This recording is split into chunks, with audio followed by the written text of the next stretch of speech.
amino acid called God, and who originally came from an unknown galaxy in East Africa. What today we find? This is BBC One, and the time is now 6:45. We interrupt this programme to generally annoy you, and also to provide work for one of our newsreaders. Hi, and welcome to your Cultural Imperialism Inc. tour. Tomorrow we'll be visiting the quaint old world fishing village of Redditch, England. Bordered in the north by the bustling and modern post-industrial hub of Birmingham, and to the south and east by the verdant subtropical savannah of Warwickshire. Home of the famous playwright William Shakespeare, who eloped with Kate Bush in 1907, Redditch really is the land that time forgot. You'll be seeing England as it used to be, in the reign of Queen Victoria.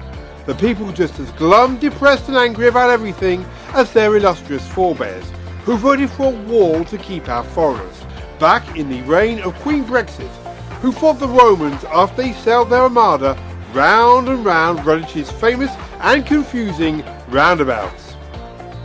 Here we see a row of shanty huts and charity shops that was once Redditch's bustling high street, focal point of the town's activities. Now it is dominated by the Kingfisher Centre, home for the town's industrial strength security services and where roost vicious 12-foot kingfishers. Note also the quaint old bus station, where once even the poorest could afford a ride on a bid-reg taxi into Birmingham, where they would marvel as migrant workers at its happy and civilised people's flush toilets and electrical wiring, before returning home to their drab subsistence economy. Despite economic setbacks, Redditch's craftspersons thrive even today. Here we see the dung from animals being mixed with local clay and offal to make the famous Redditch needles. A famous form of local art, these are then fired in a kiln of old tyres and bartered to tourists for food and foreign currency. The town maintaining a bustling black market in sausages, bread and aspirin. This exquisite workmanship the Redditch craftsmen have made world famous shows one of the manifold activities of the town's once thriving business community. So much for Redditch's industries. Now let us see a little more of the town's culture. Here is the Great Morton Stanley Park, a recognised UNESCO site of archaeological interest. Covering an area equal to 3 soccer fields and part of the lakeshore, it is a place where the children and young people of the town traditionally meet by the limpid waters of the old abandoned swimming pool to hang out, smoke rollies, a kind of local spiced tobacco, and spray graffiti over anything unable to move away in time. We now move on to the trading area of the Royal Enfield Trading Estate, where, beside the bustling harbour and its colourful galleons of all nations, there remains a vast range of taverns and kebab vendors. Here are based the colourful Redditch Pirates, a group of cutthroats and ne'er-do-wells the cautious tourist is advised not to cross, nor to confuse with the similarly named Redditch United soccer team.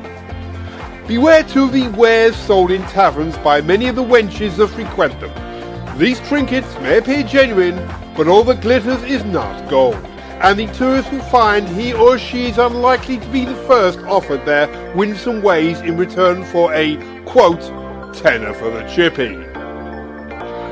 Moving on from the palm tree lined shopping centre, we pass the stadium, where county cricket team Worcestershire boasts the worst record in the developing world. And as night falls on Redditch, we pass to Aswood Bank, which stands nearly 10 metres above sea level. The exclusive area spread out below us in a fairyland of glittering lights and its mansions of the rich and famous of the international jet set. It boasts a top surf beach inhabited by local serfs, and its gated communities are protected by rabid therapy dogs and ex-military security, all armed with AK-47 assault rifles and taser sticks. With darkness fallen across the land, in Redditch itself the local nightlife awakens. Fires burn in stray automobiles as law enforcement operatives attempt to contain the disgruntled proletariat for yet another hot summer night, or cold winter night, depending on the season. Finally, as dawn approaches on Redditch, the dogs howl and the last wounded and stragglers make their way home.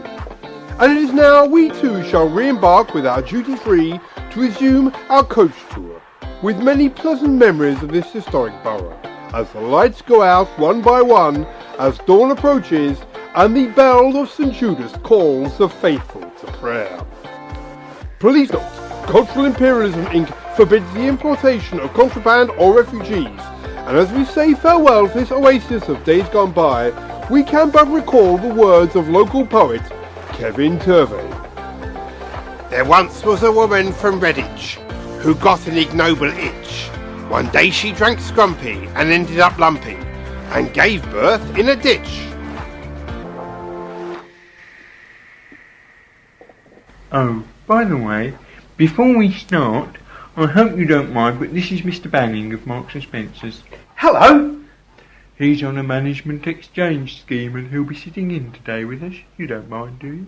No, not at all.